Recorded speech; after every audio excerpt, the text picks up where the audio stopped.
Okay. Oh, hi! I didn't see you there. I was just looking at some literature the local cult dropped off for me. I don't think that I am their target demographic, what with all the hallucinogens. Oh, that I'm doing, not them. But I am flattered that they thought of me. Maybe one day they will get on my level. But we're here today to discuss two films. One is really great, and the other is an abomination of all that we hold dear with our finite energy as human beings on this planet. I am, of course, talking about the classic horror film, The Wicker Man, and its 2006 remake starring Nicolas Cage, considered by many, myself included, to be one of the worst movies ever made. And while many point to its terrible acting, terrible direction, and terrible dialogue, I suspect there is something else up its proverbial green sleeve that is giving everyone the ick, as the kids from the cult down the street say. Spoiler alert for these two movies, and content warnings are in the description box below. So, join me as we do a little investigation of our own. I love this movie. The Wicker Man from 1973 is a film that you've definitely seen references to, even if you haven't seen it. It's considered a seminal work in the folk horror genre, along with the likes of Blood on Satan's Claws or The Vavitch for a modern take. In the original Wicker Man, Sergeant Neil Howie arrives from the mainland to a remote Scottish island, responding to a mysterious letter about a girl who's gone missing. But when he arrives, all the locals claim that they've never heard of her. As the officer stays to investigate, no matter how many times the civilians tell him that he should probably leave, he begins to notice the strange pagan rituals that the townspeople practice. Everything from outdoor nighttime tantric yoga, to the classic maypole, to their local songs and chants. Although she's not the kind of girl to take home to your mother. The director, Robin Hardy, based many of these rituals depicted in the film on actual pagan beliefs. In an interview, Hardy said, "Most of it comes out of Sir James George Fraser, The Golden Bough. It's chock-block full of that stuff. It's a detective story going back through the mythic mists of time to certain realities that seem to be consistent in all sorts of parallel faiths and beliefs. It's an immense work." The film is also very much a response to the sexual revolution, and uses the framing of religion to look at society's changing view of sexuality. The officer himself is a good Christian man, and makes a big show about how appalled he is by their barbaric practices. But they are naked. Naturally, it's much too dangerous to jump through the fire with your clothes on. Even though over the course of the film, we see him tempted by the locals' free love, and just like a chill good time.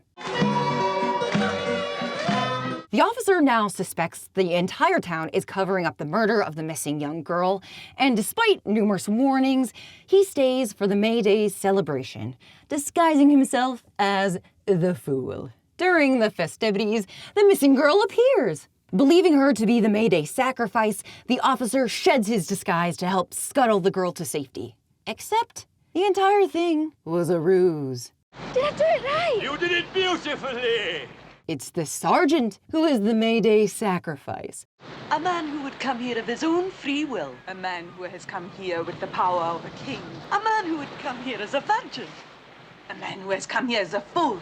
And his death, according to the town, will bring a bountiful harvest once again. In the end, the titular Wicker Man is revealed, and the sergeant is burned alive, singing the songs of his Christian faith. As the flames grow higher, he is eventually drowned out by the songs of the pagan celebration below. The end! It's perfect! No notes! One of the reasons I love this film so much is how clear and consistent the themes and imagery are. The film neither condemns or validates Christianity or paganism, but rather illustrates the ways in which religion is used within society to make sense of the world around us, or the ways that people in power use religion to control their subjects. The ideals of the pagan town, free love, gender fluidity, and equality between the sexes becomes a direct attack on the sergeant's sense of righteousness and decency. To the townspeople, the sergeant's hypocrisy in denying his own desires is foolish, hence the fool. The Wicker Man itself, a literal straw man, is a visual depiction of how the two groups view one another. The sergeant thinks that because the townspeople's beliefs are different, they must be child murderers. And the pagans believe that burning the outsider to death is all they need for a fruitful harvest. In either direction, humanity is warped because of their respective beliefs. Even though the film isn't asking you to pick, obviously, I'm on the side of the pagans. Because the sergeant has been just such a fucking asshole since he got off his little plane. He's a nosy Nelly and a colonizer who refuses the many opportunities to just go home and leave the people to their practices. But his self-righteousness and insistence on investigating the town leads to his own demise. Director Robin Hardy said this about Sergeant Howie's background. Scotland was traditionally quite Puritan, much more so than the rest of the British Isles. You couldn't get a drink in Scotland on Sunday. There were all sorts of things you couldn't do, and that era was just ending when we made that film. So Howie was a believable part of that. I don't think that Howie today would be as believable a character. He has to be seen in context of the 70s and before. In the end, when the sergeant is pleading for his life, he asks the townspeople, "How can you believe any of this?" There is no sun god. There is no goddess of the fields. But that question is also posed to himself. Both the pagans and the Christian believe that sacrificing the life of a person will save them.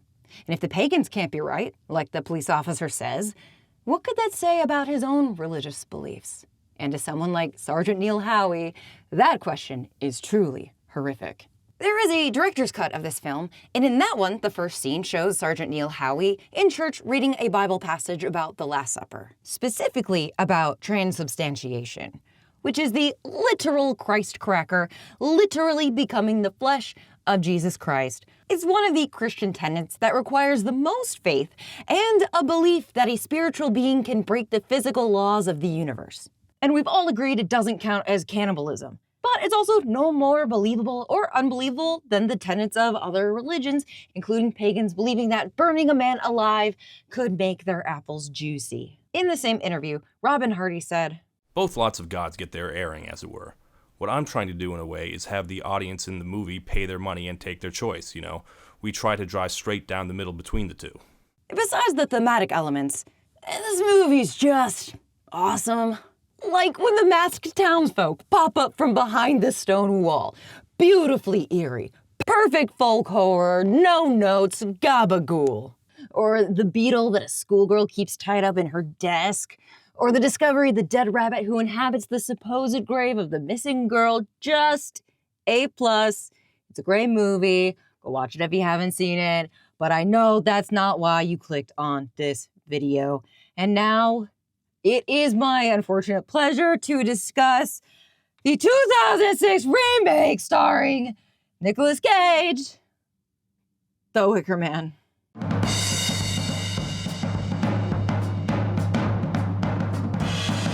So normally I don't do recaps of films. I don't really have the attention span for them, but I do think the only real way to talk about this movie is to walk you through it just like Jesus, if only so that you don't think I'm lying to you about the plot. So The Wicker Man remake came out in 2006. It was directed by Neil labute. Don't worry, we'll get to you. Starring Nicolas Cage. And that is all the answers I have for you as to what kind of lab this film was created in. Okay, so we start off with something completely different. In the original, if you remember, we meet the policeman as soon as he arrives at Somerset Isle. But in this movie, we start off with a big chunk of backstory for our villain, hero, Nicolas Cage the cop. Papyrus. Oh no, we are in for something truly horrific. Honey? Honey? Bees? Do you get it? And so that's how we're introduced to Nicolas Cage. After passing out a handful of parking tickets, he finds a doll on the road and pulls over the car to give it back to this blonde woman and her kid. This interaction is super weird, and we don't know why, but don't worry, you don't need to remember the scene very well because we'll actually be cutting back to this memory several more times before this movie's over. The kid, for some reason, throws the doll back into the street, and then they are run over by a semi-truck.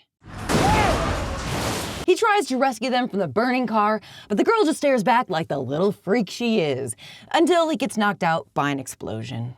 Next up, Nicolas Cage is visited by Lady Cop, who comes over to explain even more backstory. Nicolas Cage is emotionally reeling from wondering why that kid threw her doll out the window. Lady Cop gives Nicolas Cage his mail, which contains a letter from his ex-girlfriend asking for his help to find her missing daughter. Now, this is another change from the original I just want to make quick note of. This making the woman asking for help be his ex-girlfriend instead of just an anonymous letter. In the original, if we remember, the decision to investigate an anonymous tip is a choice that the character makes because he is so committed to his duty as an officer of the law. I am a police officer. Well, as you can see. But this feels just like Nicolas Cage might be horny for his ex-girlfriend, and that's what sets the plot into motion, which almost finally brings us to the start of the original movie, Jesus Christ. Wow. The plot thickens. Oh, does it? When will it be doing that? So this scene is another cop telling Nicolas Cage that his ex-girlfriend is a fucking bitch for reaching out in her time of need. Sounds like she got kind of close with someone else, too. And she's got the nerve to contact you now? Shit. And here we see another central theme of this film. Women be bitches. Heed the warning of your fellow stinky man. Nothing good will come from helping this woman that you used to have sex with, possible missing minor or not. Casually, he takes the slow boat to the island, as we see the little girl flattened by the semi-truck once again, in case you forgot. Then Nicolas Cage asks the pilot to take him to the island. What would I have to do to catch a ride with you?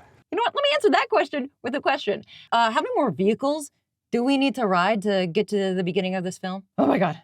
Finally. I know it might sound like I'm exaggerating, but I cannot stress enough how efficient the beginning of the original Wicker Man is. And they just threw it all out to add this backstory. And the only reason I can surmise is to make us more sympathetic to Nicolas Cage. And by sympathetic, I mean the movie wants us to sympathize with his desire to fuck his ex-girlfriend. Finally, Nicolas Cage meets the locals. And from the jump, they are hostile. This is private property.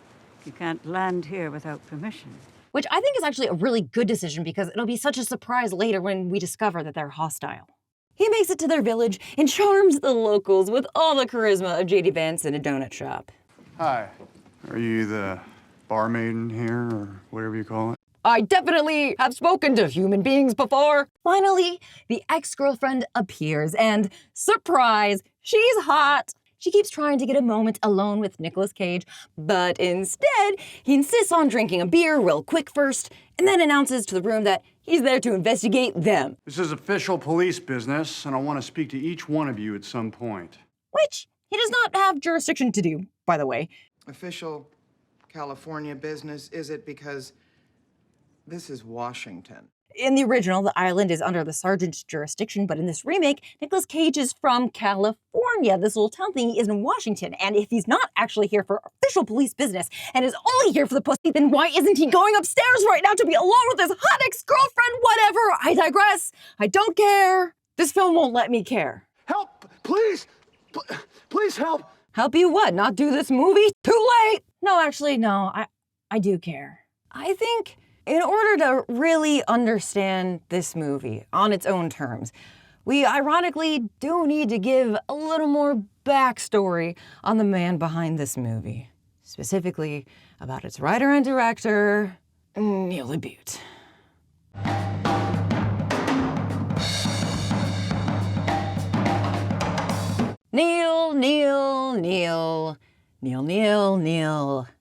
Neil. If you attended any sort of theater school, you probably broke out into a sweat at the mention of this man's name. Neil labute is a playwright born in 1963, famous for penning stories about put-upon men and the women who had the misfortune to share oxygen with them. His breakthrough work, In the Company of Men, is a play about two businessmen who develop a scheme to sleep with their deaf colleague as a way of getting back at all women.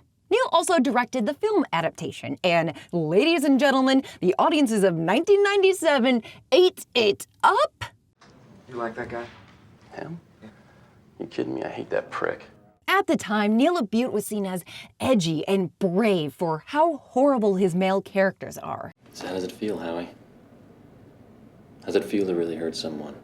But he didn't stop there, because he also had a lot of things to say about women. His play Fat Pig is about, probably the worst thing that a play with that name could be about. His play Exhibit A is entirely about a man sexually assaulting a woman on stage to press an exceedingly shit question: how far is too far in art? Here's Neil labute, trying and failing to explain himself. So in your play, we have a black man raping a white woman very explicitly on stage and basically saying, kind of taking the mickey out of the audience by saying, this is happening in a gallery and it's art and therefore it goes.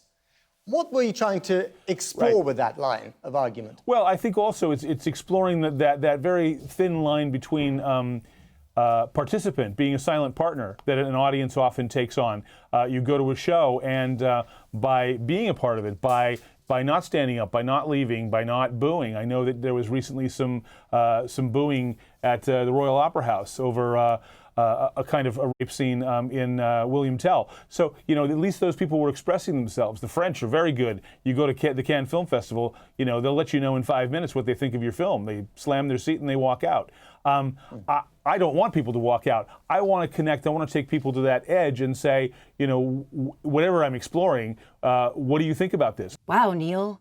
So brave. So edgy. Apparently, Neil labute was inspired to make Exhibit A after watching a piece by Brett Bailey, a South African performance artist whose show, Exhibit B, showcased black performers in chains as a comment on actual human zoos from the 19th century. It was obviously controversial, and even some of the black performers questioned the validity of the show. Just like Neil labute seemed completely disinterested in what the original Wicker Man was trying to discuss, he too looked at Exhibit B and thought, yeah, I'm gonna have a black man publicly rape someone on stage. Labute's work is popular amongst young adults and college campuses because his dialogue is extremely conversational. A lot of his work to young, doe-eyed students feels edgy, feels transgressive. He usually doesn't write period pieces, so the actors can source their own costumes. They usually take place in everyday settings, so you can use the default furniture set left over from the last acting class, while still putting on a show that feels theatrical. Moi myself, was actually in the student production of Neil labute's The Shape of Things during my first year in college, and that might be, to this day, the hardest acting role I have ever had to do, because my character didn't have a purpose beyond being the opposite of the manic pixie dream girl so that the lead guy had 2 prize chickens to pick from. Labute also directed the movie version of The Shape of Things, starring Rachel Weisz as the manic pixie dream girl, who also looks like she's struggling to add depth to a shallow character, and Paul Rudd as the self-insert protagonist. The Neil labute character that I played had to both be an infantilized prude while also cheating on my boyfriend with his best friend and not give a shit about it, while still acting like I didn't know what sex was. And we are human beings. We're full of contradictions.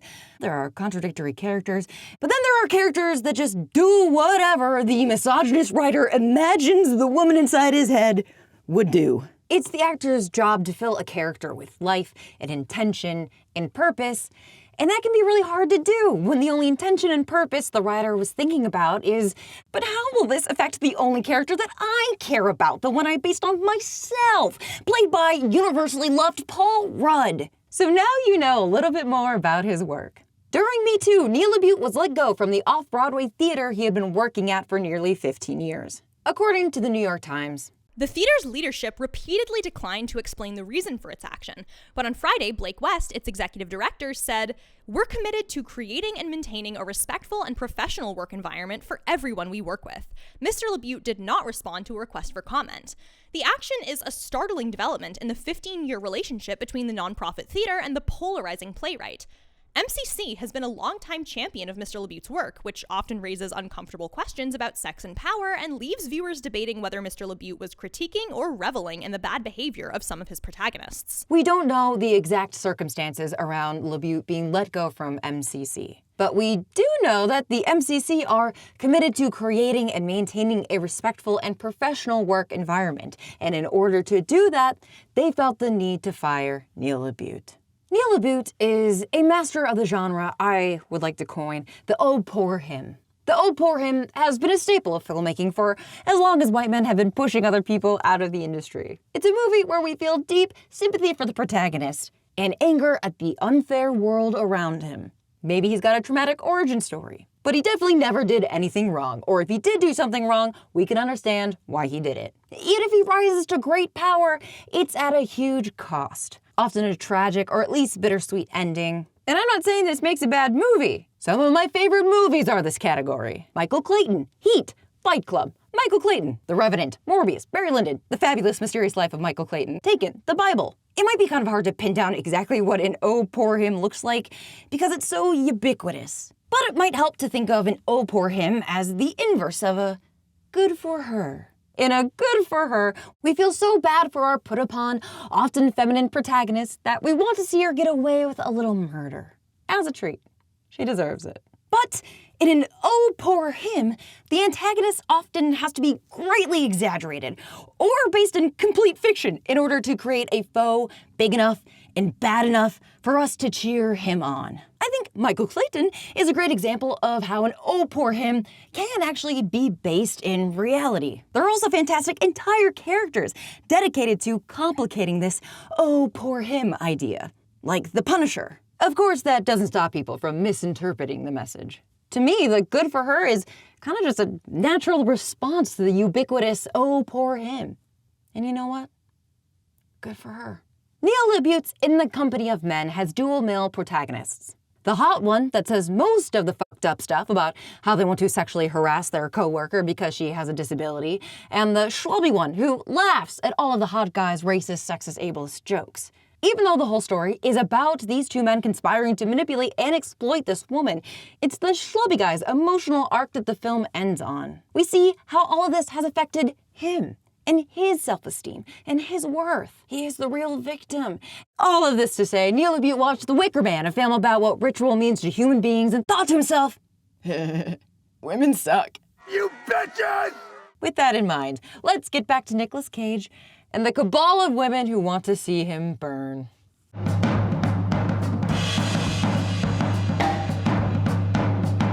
All right, back to this. Now, why would you go and do a thing like that? Sorry, I'm allergic. Ah, Chekhov's bee allergy. His ex passes him a note on his way up to his room because I guess he kept her waiting for so long. The very next scene is them meeting up in secret in broad daylight to reenact their favorite Lifetime movie. It was a long time ago. We were young. So what? Well, why do we do anything in this life? Then, while Nicolas Cage is getting out all of his weapons, the secret society of women hold a very loud seance. Yes. Of the Wicker Man's return. Ah, that's the name of the movie! He runs into the other hot girl in the island, who he will later almost murder. But hey, it's not time for fun yet. Another flashback. This one has a Justice League black and white filter. That is 1, 2, 3. Yeah, that's 3 times we've seen this girl flattened by a giant metal rolling pin, and it will not be the last. Next, Nicolas Cage wakes up in the middle of the night and sees a blonde girl running outside, so the grown man chases her into a weird barn. And this scene goes on for way longer than you or I or anyone, except Neil LaBute, I guess, would want it to go on, and then it just ends. Wow. It really was just a cop who hates women dreaming about little girls. The next day, he asks hot sister number 2, Why do you have store-bought? I thought you made this stuff here. And we're informed of another plot point, that during the last harvest, there was no royal jelly, which, my humble opinion, would have been nice to let the detective detect. But after he's informed of this plot point, he wanders over to the wall of photos and notices that last year's harvest photo is missing. And now, this might seem like a nitpick, but since we're talking about the famous director, Neil LaBute, this sequence just makes no logical sense.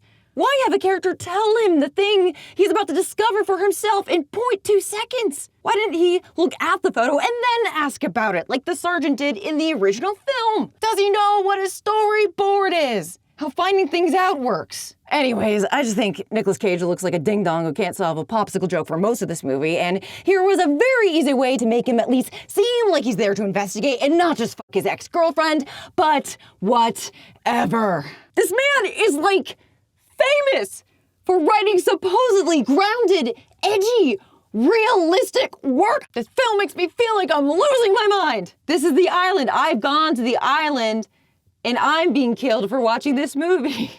Okay, so this next useless scene is just to remind us that the hot girl is also crazy. When you leave, will you take me with you? In the OG Wicker Man, Sergeant Neil Howie interrupts class and erases their chalkboard, which was full of their society's phrases and customs. And it's just such great symbolism to me. He is erasing their culture as he imposes his norms onto their way of life, literally erasing their words and ideas to write his own instead. As the scene continues, the teacher brings us another perspective on the weird traditions of the town. She's either dead or she's not dead. Here, we do not use the word. And this is an important scene because it gives us reason to sympathize with the townspeople while heightening the theme of the film. In a manner of speaking. No, in plain speaking. Are these two ways of life really that different from each other? But in Neil LaBute's version, Nicolas Cage interrupts a lesson where the little girls are being taught about the inferiority of men. Quixotic. From Don Quixote, pursuer of lofty but impractical ideals, usually a man.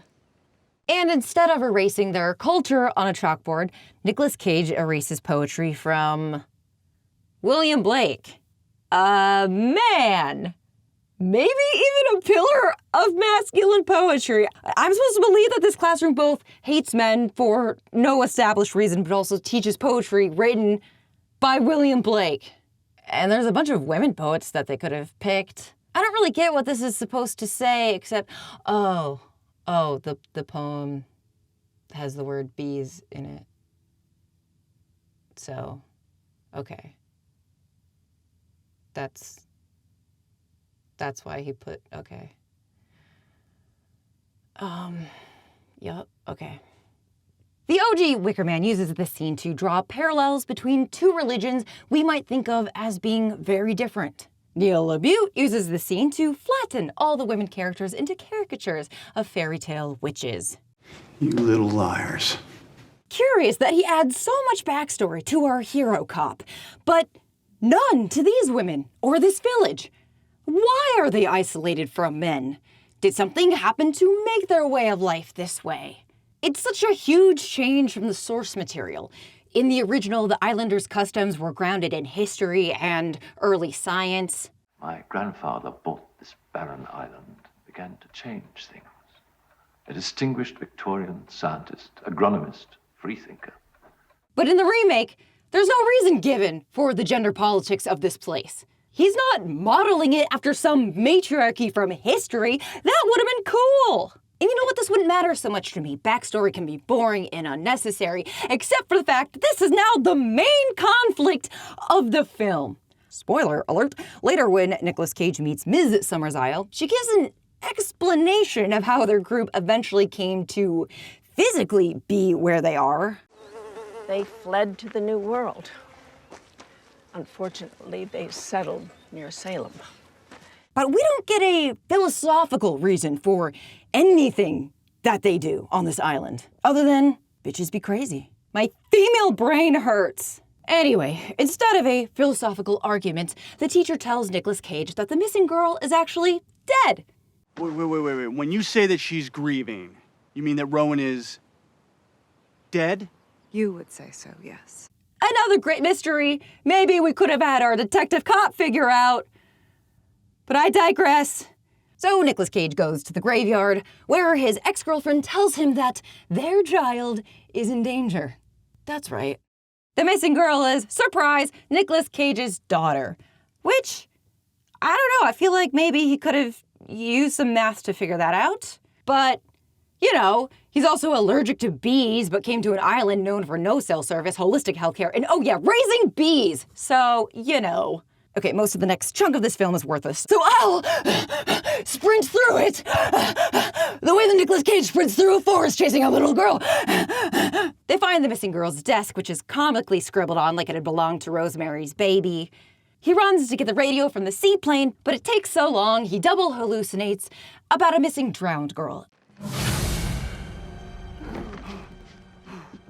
God damn it! only to finally swim to the seaplane to find out that the radio is broken. So that sequence was meaningless, riveting stuff here. So then, Nicolas Cage tracks down the town's doctor/photographer, who's very shy about her photography. You're T.H. Moss, the photographer. I'm first a physician, second a photographer, a distant second. Which really breaks the reality of the film for me because I don't know any amateur photographer who isn't constantly talking about how they've taken up photography. Nicolas Cage asks for the negative of the missing photo of last year's Harvest Festival, and the doc says, sure!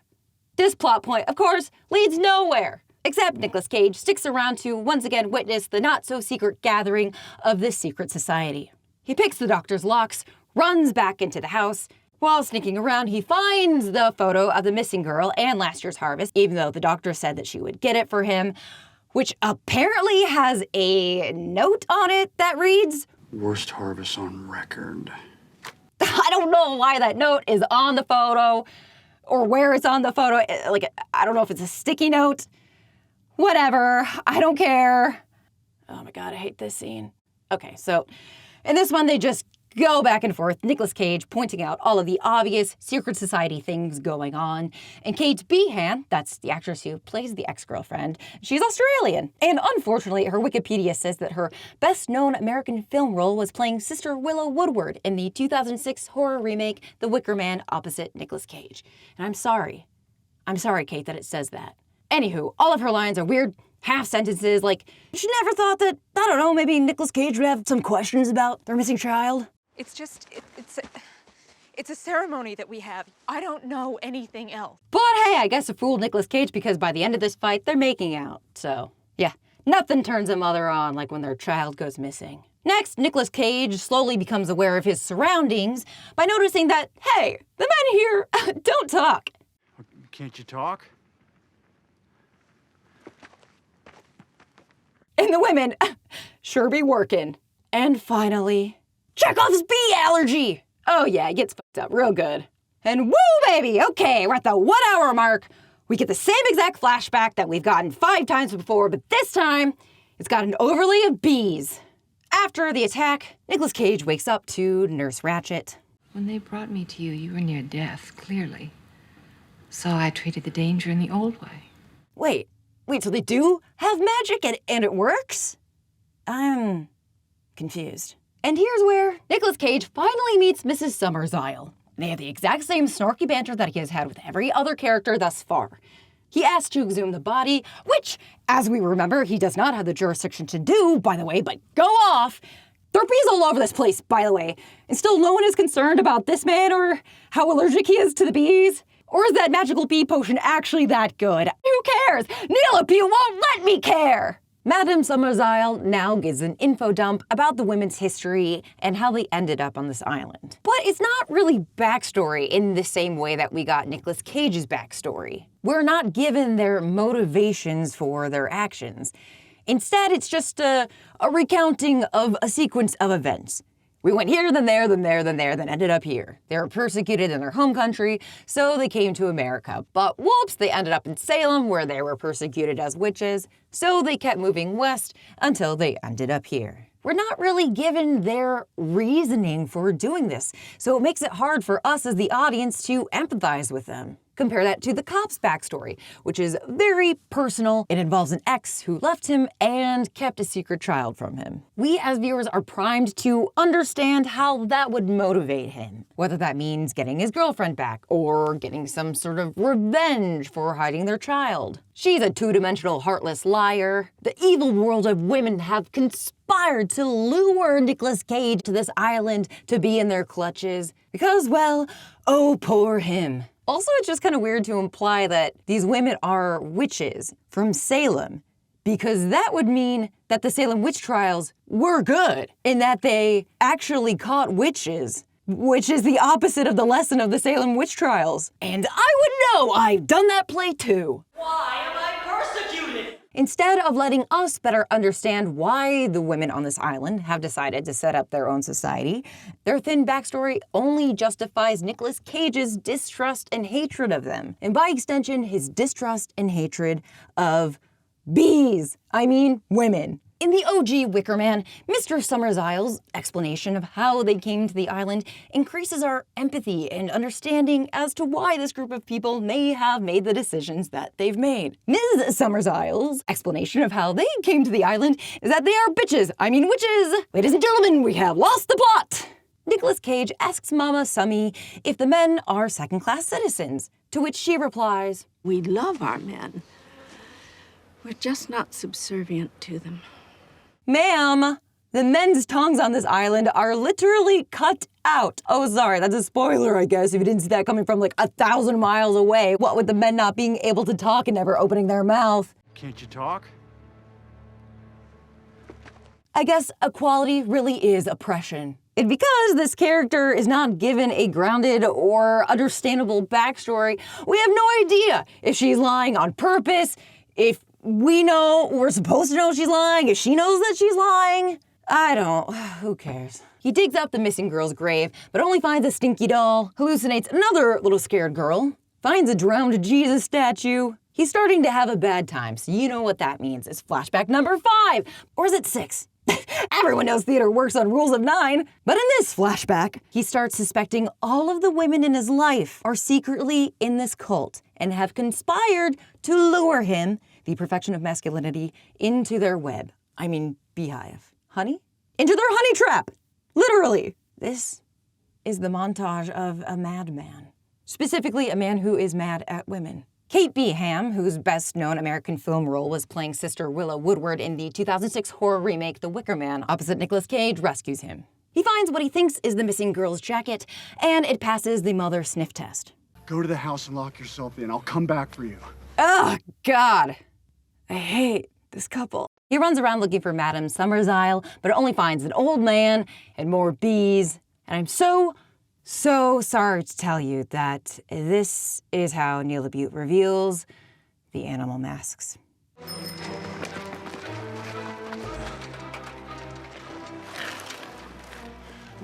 What's with the... I'm sorry, is this Kiki's Delivery Service or a horror movie?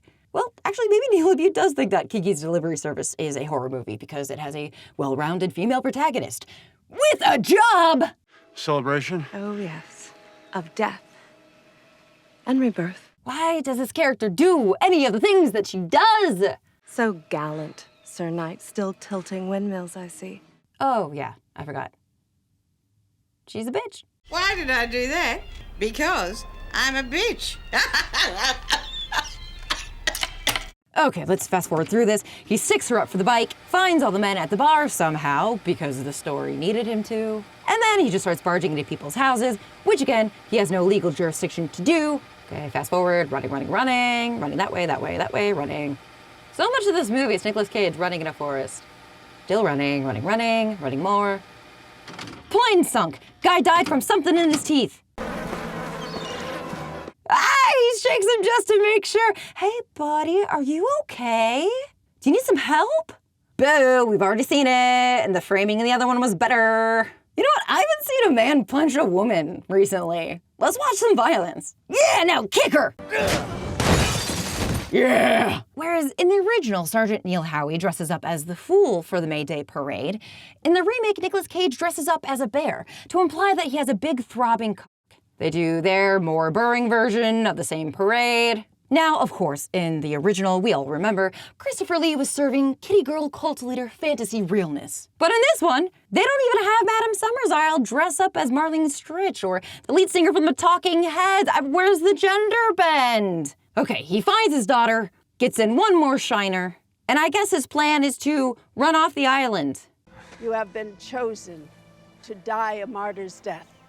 Ah, just like every woman on Earth, they deceive him with the long con. She got pregnant years ago, just in case years later their honey crop fails and they can kill Nicolas Cage. Yes, rise up, bitches! Shh, shh, everyone, be quiet, be quiet.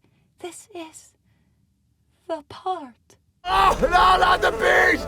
Not the bees! Let's side by side the Wicker Man reveals. Oh, God! Oh, Jesus Christ! Oh, God. Oh, my God. What does that remind me of? Oh, yeah. Okay. Yep, pretty much. The end. Pathetic. Endless notes. There's another version of the film. There's like 3 versions of this pointless film that ends on an extremely horrific note by the inclusion of one James Franco. Birds of a feather, you know?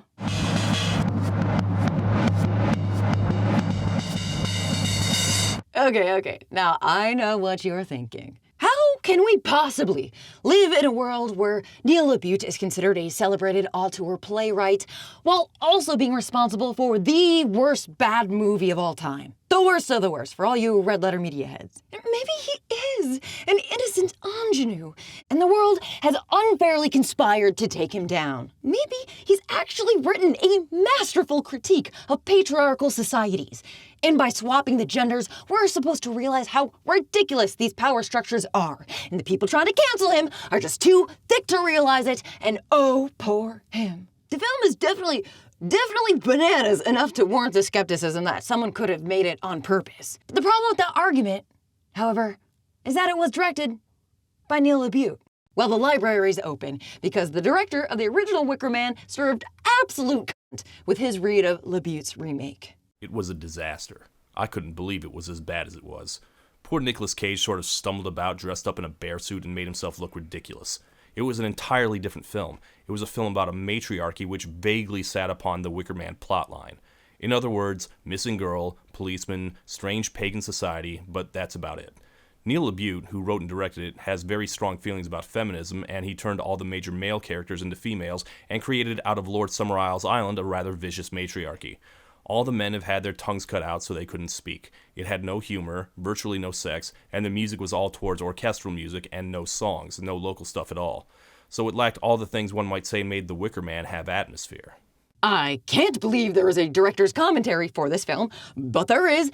And no, I'm sorry to tell you, it offers absolutely zero insight into the litany of baffling decisions made by its creator.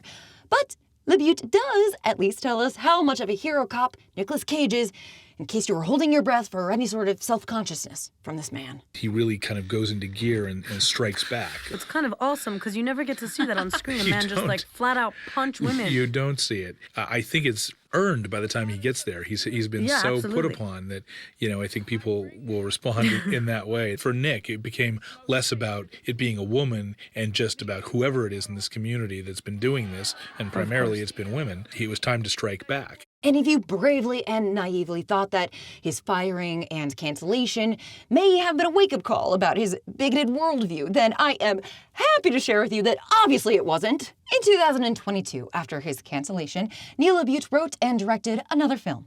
And I will only give you 1 penny if you guess what it's about, because all of you will guess immediately and I have to feed my cats. So yeah, it's about vampire Kate Bosworth luring a poor, innocent Justin Long to his death. Okay, I think we need to take back our praise for his portrayal of a sex pest in Barbarian and just call it a wash for him working with a sex pest before Barbarian. Anyway, this should come as no surprise, but that movie also sucks. And not just because it's about vampires, but because Neil LaBute seemingly has only one story to tell. You don't need intense therapy. You're f***ing nuts. Especially you. And is hell-bent on telling it over and over and over and over again. That he and men like him are the real victims. That women are conspiratorial bitches who have no inner life except what is relevant to the nearest man at any given moment. In the original Wicker Man, we can tell why the local people follow this religion. We get both the cohesive backstory from Lord Summerisle of why they believe what they believe, but we can also just see it on their faces. They're happy. The women be sexin'. People are dancing and singing in the street. Not to mention their home is beautiful, with sprawling hills and flowers and festivals to celebrate all year round. That's one of the main arguments the film is making when it depicts the sergeant's strict religious background as serious, austere, and punitive. You're supposed to think, hey, I don't know, maybe these dancing flower people are kind of onto something. But in the remake, the women are not having fun. They're all miserable. All the hot ones want to leave the island with Nicolas Cage. Here, it's the island with a strict code of conduct. They are the Sergeant Neil Howies. They are serious and austere and punitive. This film isn't interested in exploring the ways in which, I don't know, the two genders may actually not be that different. Instead, it's exploring one man's deep-seated discomfort with several women being together in the same room, and or his real fear of what his own women colleagues might say if they were in the same room with one another. This entire film is one man's unhinged fever dream that someday the hive will finally get him. And eventually, they did. A real life, good for her, swooping in to stop one man's delusional, oh, poor him. Now, people used to just think that this Wicker Man remake was bad because it was wild and weird. Step away from the bike. And it is absolutely both of those things. But in 2006, misogyny was just mainstream. It was, and still is for many sad people, paramount to their own gender expression. They tie their masculinity directly to its perceived superiority and its oppression of femininity. Because after all, there are only two genders, and one of them won't give me their number no matter how many times I harass her. In retrospect, I think it's much easier to see that this terrible film is terrible, both because it was crafted terribly, but also because of the terrible man who crafted it. And if we lived on Summer's Isle, I think we'd all agree. There's only one way to bring a story like that to a close.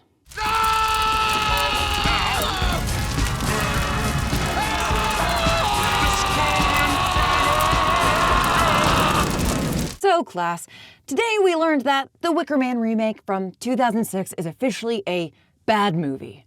And if you're weird like me, watching this video puts you in the mood to watch even more bad movies. But sometimes good bad movies are hard to watch alone. Well, thankfully, the wonderful folks over at RiffTrax are now on Nebula. Right now, you can watch them riff on the 1995 direct-to-video classic Jack-O in all its standard definition glory. Just in time for spooky season. And every week, RiffTrax is uploading another movie on Nebula for Saturday cinema. So you don't even need to make plans or leave the house. Just gather up your nearest robot friends and drift through space. Then, when you've had your fill of bad movies, you can watch me in a really good movie. Jesse Gender's dystopian sci-fi drama Identities. This is a story about gender, identity, technology, and I got to perform with the star-studded cast, including Abigail Thorne, John Delancey, and Darius Rose. Nebula is producing bigger and better stuff all the time. And Identities is just one of the many Nebula originals that you can watch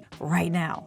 Like Abby's short horror romance film, Dracula's Ex-Girlfriend. Or the wild road trip competition show, The Getaway, made by who my mom refers to as her really good friend, Sam from Wendover. Or my own Nebula exclusive docuseries, Unrated, where I do deep dives into the history of sex and gender in film.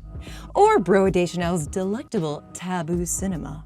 Right now, if you use my link, go.nebula.tv/Maggie Mae Fish, you can get a yearly Nebula subscription for 40% off. So that's only $36 a year or $3 a month. Subscribers now also get guest passes every month, so you can share Nebula with that friend that you've been bugging to sign up because they have the good TV. They don't even need to enter their payment info to redeem it, baby. We know that's annoying. Just enter their email and whoosh, a week of free Nebula. Just use my link below. It's a great way to support my channel and it helps me bring you more very important videos about very bad movies. Okay, I'm gonna watch some RiffTrax to decontaminate my brain for the Neil labute skis. Oh, hi. I didn't see it here. Wow, you're so colorful. Well, if you liked the video, be sure to like the video and comment below with what costume you would wear to the pagan celebration. If you're watching on Nebula, just think it really hard. I'll hear you. Hey you! Yeah, you! Sitting right there, looking at this video. Thanks for watching. And an extra special thank you to everyone watching on Nebula.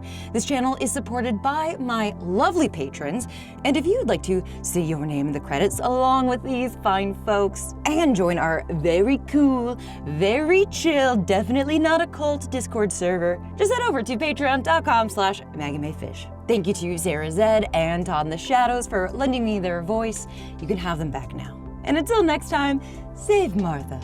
lest you incur the wrath of the bees.